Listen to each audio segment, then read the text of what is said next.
Pada saat ini saya akan menjelaskan apa itu AI DMP atau Decision Making Process.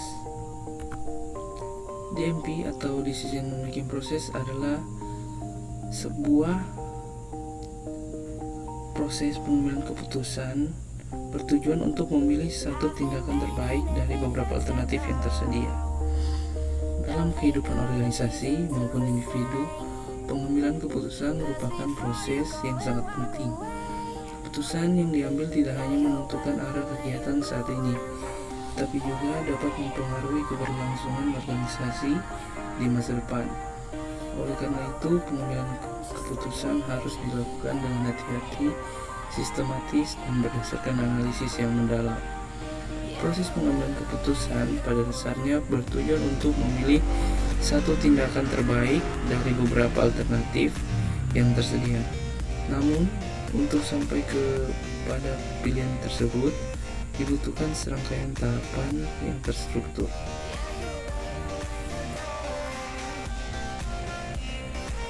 Tahapan yang pertama adalah intelligence phase atau fase intelijen. Fase ini merupakan tahap awal dari proses pengambilan keputusan. Tujuannya adalah untuk mengidentifikasi masalah yang benar-benar ada dalam sebuah organisasi. Identifikasi masalah. Organisasi harus bisa membedakan antara masalah yang nyata dan gejala masalah. Misalnya, menurunnya produktivitas bisa jadi hanyalah gejala, sedangkan masalah sebenarnya mungkin terletak pada sistem kerja yang kurang efisien. Klasifikasi masalah. Masalah dibagi menjadi 3 jenis. Yang pertama, terprogram atau terstruktur, adalah rutin, berulang, dan sudah ada model standar penyelesaiannya. Contoh jadwal mingguan karyawan. Tidak terprogram atau tidak terstruktur, baru, tidak rutin, dan kompleks. Contoh merger perusahaan semi terstruktur. Gabungan keduanya. Penguraian masalah atau dekomposisi. Masalah yang kompleks dapat dipecah menjadi sub-masalah yang lebih kecil agar lebih mudah dipecahkan. Kepemilikan masalah. Penting untuk menentukan siapa yang bertanggung jawab atas suatu masalah. Jika tidak ada kepemilikan, maka masalah bisa dianggap bertanggung jawab orang lain sehingga tidak terselesaikan. Fase ini ditutup dengan pernyataan masalah secara formal yang menjadi dasar bagi fase berikutnya. Untuk fase yang kedua adalah design phase atau fase perencanaan. Setelah masalah teridentifikasi, organisasi masuk ke tahap desain, yaitu membangun model untuk menggambarkan masalah sekaligus mencari alternatif solusinya.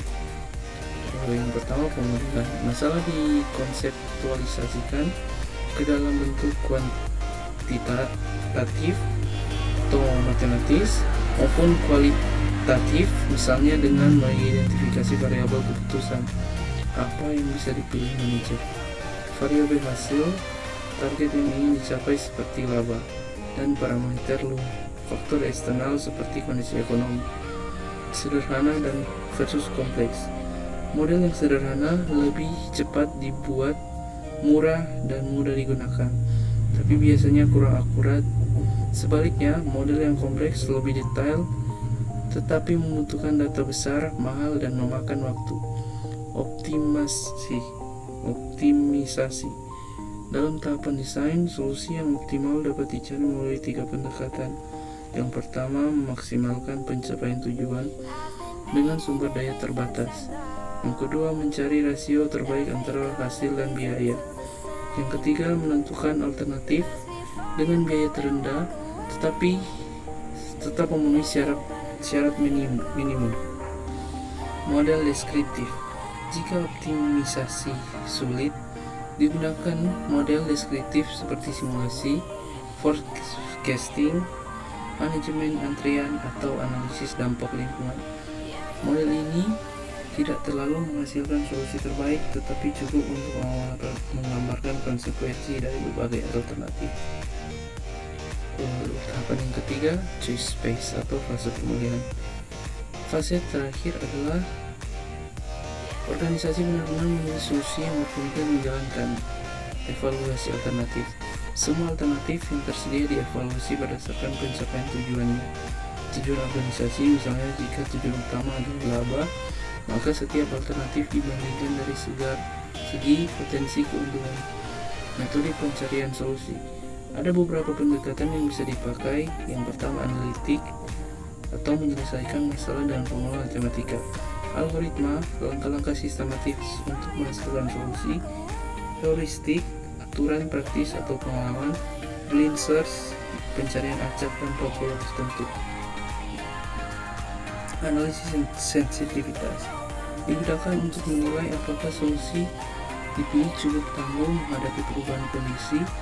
Analisis bagaimana jika atau what if digunakan untuk memprediksi hasil jika terjadi perubahan besar pada parameter, misalnya kenaikan harga bahan baku atau turunnya permintaan pasar. Untuk kesimpulannya,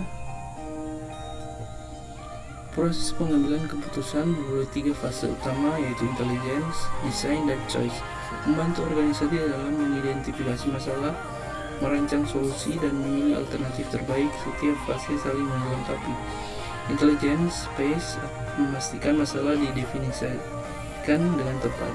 Design phase menyediakan mode alternatif dan solusi. Choice phase menghasilkan keputusan nyata berdasarkan evaluasi mendalam. Dalam mengikuti tahapan ini, organisasi dapat membuat keputusan yang lebih rasional, terstruktur, dan sesuai dengan tujuan strateginya.